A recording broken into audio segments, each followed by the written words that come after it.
Next theorem, if f of z is continuous at z is equal to z naught and g of s is continuous at w is equal to f of z naught, then the composite function g composition f is continuous at z naught. നമ്മൾ റിയലിൽ പഠിച്ച കാര്യം തന്നെയാണ്. F continuous at point ആണ്, G എന്ന് പറഞ്ഞ continuous ആണെന്നെങ്കിൽ composite function continuous ആയിരിക്കും എന്ന് പറയുന്നതുണ്ട് അല്ലേ. അപ്പം നമ്മൾ ആദ്യം എടുക്കുന്നതാണ് choose any epsilon greater than 0 since g of z is continuous at f of z naught അല്ലേ. നമുക്ക് പറഞ്ഞിട്ടുണ്ട് g of z എന്ന് പറയുന്നത് is continuous at f of z naught. അപ്പോൾ അങ്ങനെയാണെങ്കിൽ ഡെഫിനിഷൻ പ്രകാരം corresponding to this epsilon greater than 0 there exist delta 1 greater than 0 such than. നമുക്ക് generally ഒരു പോയിന്റിൽ ഫംഗ്ഷൻ കണ്ടിന്യൂസ് ആണെന്ന് പറഞ്ഞെങ്കിൽ നമ്മുടെ കയ്യിലുള്ള എന്താ പറയുക ഡെഫിനിഷൻ എന്തായിരുന്നു? Mod F of Z minus F of Z naught less than delta 1 imply that z minus Z naught less than delta. അതാണ് നമ്മുടെ കണ്ടീഷൻ ഉണ്ടായിരുന്നത് അല്ലേ. ഓക്കെ, ഇല്ല ഡെൽറ്റ 1 അല്ല എപ്സിലോൺ. ഇതാണ് നമ്മുടെ നോർമൽ ഡെഫിനിഷനിൽ. അപ്പോൾ നമുക്കിവിടെ ജി ഓഫ് ഡബ്ല്യു is continuous at f of Z naught എന്ന് പറഞ്ഞു. അപ്പോൾ എഫിന് പകരം ഇവിടെ എന്ത് ഉപയോഗിച്ചു? ജി ഓഫ് ഡബ്ല്യു എന്ന് ഉപയോഗിച്ചു അല്ലേ. എഫ് ഓഫ് പിന്നെ എന്താണ് ജി ഓ, ഇവിടുത്തെ സെഡ് നോട്ട് എന്ന് പറയുന്നത് എന്താണ്? സെഡിന് പകരം അല്ലെങ്കിൽ ഡബ്ല്യു എന്ന് പറഞ്ഞിട്ട് എഫ് ഓഫ് സെഡ്, അതാണ് ഇവിടെ എഴുതിയിരിക്കുന്നത്. Which is less than epsilon whenever mod ഡബ്ല്യു minus F of Z naught less than delta 1 എന്ന് പറയുന്നത് അല്ലേ. ഇപ്പോൾ പുട്ടിറ്റസ് ഇക്വേഷൻ നമ്പർ 1, ഇതിന് നമ്മൾ ഇക്വേഷൻ നമ്പർ 1 എന്നെടുത്തു. ഇനി നമുക്ക് f of z is continuous at z naught എന്ന് നമുക്ക് ഓൾറെഡി അറിയാം. ഞാനെങ്കിൽ എപ്സിലോൺ ഡെൽറ്റ ഡെഫിനിഷൻ പ്രകാരം അല്ലേ, ഡെൽറ്റയ്ക്ക് ഇവിടെ നമ്മൾ ഉപയോഗിക്കുന്നത് എപ്സിലോണിന് പകരം ഡെൽറ്റ 1 ആയിട്ടാണ് പറയുന്നത്. അതായത് ഈ ഒരു ഡെൽറ്റ 1ന് കറസ്പോണ്ടിങ് ആയിട്ട് നമ്മൾ പറയുന്നത്. നമുക്ക് കോമ്പോസിറ്റ് ഫംഗ്ഷൻ പറയാം, കോമ്പോസിറ്റ് എടുക്കാൻ വേണ്ടിയിട്ടാണ് നമ്മൾ ആ തരത്തിൽ ചൂസ് ചെയ്യുന്നത്. There exist delta greater than 0 definition ഇതുമാതിരി നമുക്ക് പറയാൻ പറ്റും. നമുക്ക് കാണിക്കേണ്ടത് എന്താണ്? G composition F of z അതായത് കണ്ടിന്യൂസ് ആണെന്ന് കാണിക്കണം. അങ്ങനെ കാണിക്കണമെന്നുണ്ടെങ്കിൽ നമ്മുടെ ഇക്വേഷൻ പറയുന്നത് എന്തായിരിക്കും? അതായത് g composition F of Z minus G composition of F of Z naught less than epsilon എന്ന് കാണിക്കണം. എപ്പോൾ? Whenever mod Z minus Z naught less than delta. Okay, ഇപ്പോൾ നമ്മൾ ഈ കണ്ടീഷൻ എടുക്കുകയാണ് mode Z minus Z naught less than delta. അപ്പോൾ mod Z minus Z naught less than delta ആണെങ്കിൽ നമുക്ക് എന്താ condition? Mod F of Z minus F of Z naught which is less than delta 1 എന്ന് പറഞ്ഞു അല്ലേ. Okay, അപ്പോൾ ഇവിടെ നോക്കിക്കുക, നമ്മുടെ കയ്യിൽ ഈ ഒരു കണ്ടീഷൻ എന്താണ്? മോഡ് ഡബ്ല്യു minus F of Z naught which is less than delta 1. ഇവിടെ ഡബ്ല്യു എന്ന് പറഞ്ഞു കഴിഞ്ഞാൽ എഫ് ഓഫ് സെഡ് എന്ന് എടുക്കാം. ഓക്കെ, അപ്പോൾ അങ്ങനെ വരുന്ന നമുക്ക് എന്താ ആ കണ്ടീഷൻ തന്നെയല്ലേ കിട്ടിയത്? ഇവിടെ ഡബ്ല്യുക്ക് എഫ് ഓഫ് സെഡ് എടുത്ത് കഴിഞ്ഞാൽ f of Z minus F of Z naught which is less than delta 1. അത് ആവുന്ന സമയത്തുള്ള കണ്ടീഷൻ എന്താണ്? ഈ ഒരു കണ്ടീഷൻ അല്ലേ.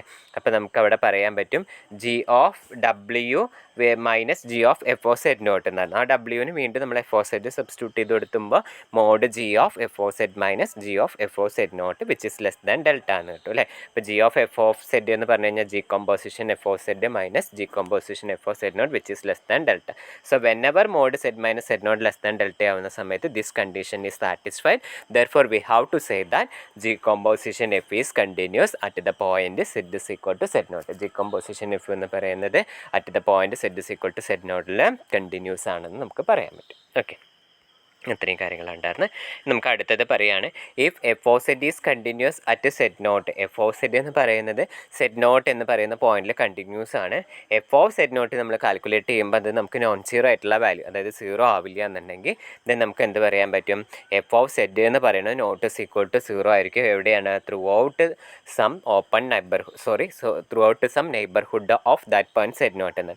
അതായത് എഫ് എന്ന് പറയുന്ന ഫംഗ്ഷൻ സെഡ് നോട്ട് എന്ന് പറയുന്ന പോയിന്റിൽ കണ്ടിന്യൂസ് ആണെന്നുണ്ടെങ്കിൽ എൻ്റെ ഈ സെഡ് നോട്ടിലുള്ള ഫംഗ്ഷൻ വാല്യൂ സീറോ അല്ല, നോൺ സീറോ ആയിട്ടുള്ളൊരു വാല്യൂ ആണെന്നുണ്ടെങ്കിൽ സെഡ് നോട്ടിനെ കണ്ടെയ്ൻ ചെയ്യുന്ന ഒരു നൈബർഹുഡിലുള്ള എഫ് ഓഫ് എവിടെ എടുത്തു കഴിഞ്ഞാലും എഫ് ഓഫ് സെഡ് എന്ന് പറയുന്നത് നോൺ സീറോ ആയിരിക്കും. അതാണ് നമുക്ക് പ്രൂവ് ചെയ്ത് കാണിക്കാനുള്ളത്. ഇപ്പോൾ ഇവിടെ പറയുകയാണ് choose epsilon is equal to നമ്മുടെ mod F of Z naught divided by 2 എന്ന് എടുക്കുക.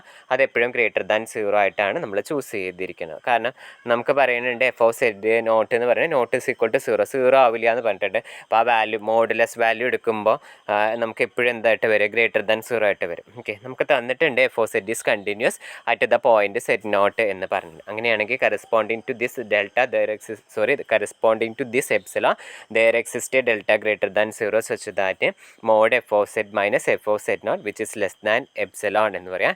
എപ്സിലോൺ നമ്മളിവിടെ ചൂസ് ചെയ്തിരിക്കുന്നത് ഇതാണ്, whenever mod Z minus Z naught less than delta എന്ന് പറയും. ഓക്കെ, നമുക്ക് ഈ കണ്ടീഷൻ ഉണ്ട് അല്ലേ, mod F of Z minus F of Z naught less than delta. അതിൽ ഇത് എയും ഇത് ബിയും എടുത്തിട്ട് അങ്ങനെയാണെങ്കിൽ നമുക്കൊരു റിലേഷൻ ഉണ്ടായിരുന്നു mod a minus mod b modulus of this എന്ന് പറയുന്നത് less than or equal to mod a minus b എന്ന് പറഞ്ഞു. അപ്പോൾ അതേമാതിരി എഫ് ഓ സെഡ് നോട്ടും കൊടുത്ത് എഴുതുമ്പോൾ നമുക്ക് ഇങ്ങനെ കിട്ടും. ഓക്കെ, അപ്പോൾ അത്രയും കാര്യങ്ങളാണുള്ളത്. അത് എഴുതി കഴിഞ്ഞതിന് ശേഷം mod Z minus Z naught less than delta ആയി കഴിഞ്ഞ് കഴിഞ്ഞാൽ നമുക്ക് എന്ത് പറയാൻ പറ്റും, അതായത് ഇതെന്ന് പറയുന്നത് ലെസ് ദാൻ എപ്സിലോൺ. ഇപ്പോൾ നമ്മളിവിടെ ലെസ് ദാൻ എപ്സിലോൺ എന്ന് കൊടുത്തു കഴിഞ്ഞാൽ ഇതേ ലെസ് ദാൻ എപ്സിലോൺ ആണെങ്കിൽ അതിന് തൊട്ട് താഴെ കിടക്കുന്നത് എന്ത് തന്നെയായിരിക്കും, ലെസ് ദാൻ എപ്സിലോൺ ആയിരിക്കും. അപ്പോൾ this term will be less than epsilon എന്ന് പറയാം. ഇവിടെ എപ്സിലോൺ എന്ന് പറയുന്നത് എന്തായിരുന്നു, mod F of Z naught divided by 2 എന്ന് പറഞ്ഞു. അങ്ങനെ എടുത്തു. ഓക്കെ, അപ്പോൾ അതാണ് അത്രയും നമ്മൾ എഴുതി വെച്ചത്. നമുക്കറിയുന്നതാണ് mod F of Z naught divided by 2 എന്ന് പറയുന്നത്, which is less than mod F of Z which is less than 3 times mod F of Z divided by 2 എന്ന് പറയുന്നത്. ഓക്കെ, നമുക്ക് എഫ് ഓഫ് സെഡ് എന്ന് പറയുന്നത് നമുക്ക് എന്തായാലും ഈ ഒരു വാല്യൂൻ്റെയും അതായത് ഈ ഒരു വാല്യൂൻ്റെയും ഇൻ ബിറ്റ്വീൻ ആയിട്ടായിരിക്കും നമുക്ക് എന്ത് കിടക്കാം, എഫ് ഓഫ് സെഡ് എന്ന് പറയുന്ന വാല്യൂ എന്ന് പറയുന്നത് കിടക്കുന്നുണ്ടായിരിക്കും അല്ലേ. അപ്പോൾ അത് പറഞ്ഞു കഴിഞ്ഞാൽ നമുക്ക് ഈ ഒരു ടേം ഓൾറെഡി ഗ്രേറ്റർ ദാൻ 0 എന്ന് പറഞ്ഞിട്ടുണ്ട്. ഇത് ഗ്രേറ്റർ ദാൻ 0 ആണെന്നുണ്ടെങ്കിൽ എഫ് ഓഫ് സെഡ് നമുക്ക് എന്ത് തന്നെയായിരിക്കും, ഗ്രേറ്റർ ദാൻ 0 ആയിരിക്കും. Therefore we have conclude that mod F of Z naught f of Z which is greater than 0 എന്ന്.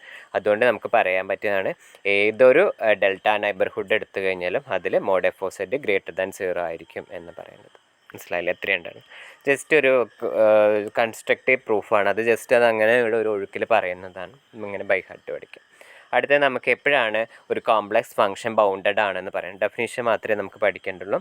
A complex function a complex function f is bounded on R if there exists a real number m greater than 0 such that mod f of z which is less than or equal to m for all z in R എന്ന് പറയുന്നത്. Okay, ഇപ്പോൾ പറയുകയാണ് ഒരു complex function അത് bounded on R എന്ന് പറഞ്ഞാൽ if there exists a real number m ഉണ്ടായിരിക്കും such that this condition is satisfied. പഠിക്കാം എന്താണ് ബൗണ്ടഡ് ഫംഗ്ഷൻ്റെ ഡെഫിനിഷൻ എന്നുള്ളത് പഠിക്കാം.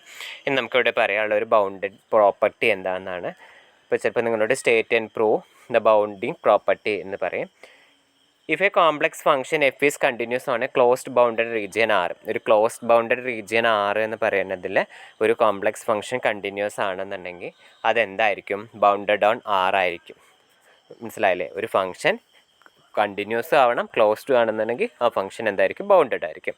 ഇത് പറഞ്ഞാൽ എന്താ, that is there exist a real constant M greater than 0 such that mod F of z less than or equal to M എന്ന് പറയുന്നത്. മനസ്സിലാവണല്ലോ. അതായത് ബൗണ്ടഡ് എന്ന് പറഞ്ഞു കഴിഞ്ഞാൽ ഡെഫിനിഷൻ നമ്മളവിടെ പറയാം.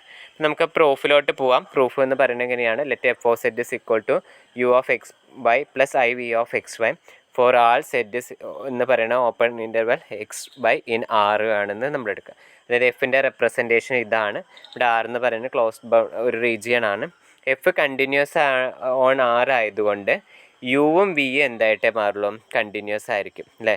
അതായത് നമ്മൾ ആ ഒരു തിയറത്തിൽ പഠിച്ചിട്ടുണ്ടായിരുന്നു, എഫ് കണ്ടിന്യൂസ് ആണെന്നുണ്ടെങ്കിൽ f is equal to u of u plus i v എന്ന് എഴുതിയാൽ ആ യുവും വിയും എന്തായിരിക്കും, കണ്ടിന്യൂസ് ആയിരിക്കും. നമ്മളൊരു ഫംഗ്ഷൻ ഡിഫൈൻ ചെയ്യുകയാണ് പുതുതായിട്ട്, capital f of x comma y is equal to root of u of x comma y whole square plus v of x comma y whole square എന്ന് പറഞ്ഞിട്ടൊരു ഫംഗ്ഷൻ ഡിഫൈൻ ചെയ്യുന്നു. അവിടെ നമുക്കറിയാം യുവും വിയും എന്താണ്, കണ്ടിന്യൂസ് ആണെന്ന് അറിയാം. സോ യുവിൻ്റെയും വിൻ്റെയും ടേംസിലാണ് നമ്മൾ capital letter f of X y എഴുതി. അപ്പോൾ യുവും വിയും കണ്ടിന്യൂസ് ആണെന്നുണ്ടെങ്കിൽ ക്യാപിറ്റൽ എഫ് എന്ന് പറയുന്നത് എന്തായിരിക്കും, കണ്ടിന്യൂസ് ആയിരിക്കും അല്ലേ. അതാണ് പറഞ്ഞത് എഫ് ഈസ് ആൾസോ കണ്ടിന്യൂസ് എന്ന് പറയും. ഈ എഫ് എന്ന് പറയുന്നത് ഒരു real function continuous on a closed bounded region ആണ് അല്ലേ.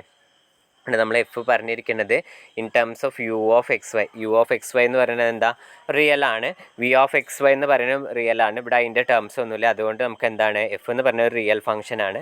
റിയൽ ഫംഗ്ഷൻ ആർ, അതായത് റിയൽ ഫംഗ്ഷന് കണ്ടിന്യൂസ് പ്ലസ് ക്ലോസ്ഡ് ആണെന്നുണ്ടെങ്കിൽ റിയലിൻ്റെ കേസിൽ നമ്മൾ പഠിച്ചിട്ടുണ്ടായിരുന്നു ആ ഫംഗ്ഷൻ ബൗണ്ടഡ് ആയിരിക്കുന്നു. അപ്പോൾ നമുക്ക് എന്ത് പറയാൻ പറ്റും, ക്യാപിറ്റൽ ലെറ്റർ എഫ് എന്ന് പറയുന്നത് ബൗണ്ടഡ് ആണെന്ന് പറയാൻ പറ്റും. ക്യാപിറ്റൽ ലെറ്റർ എഫ് ബൗണ്ടഡ് ആണെന്നുണ്ടെങ്കിൽ നമുക്ക് പറയാൻ പറ്റുന്നതാണ് there exist a real number M greater than 0 such that mod f of xy which is less than or equal to m for all xy in R എന്ന് നമുക്ക് പറയാൻ പറ്റുന്ന condition.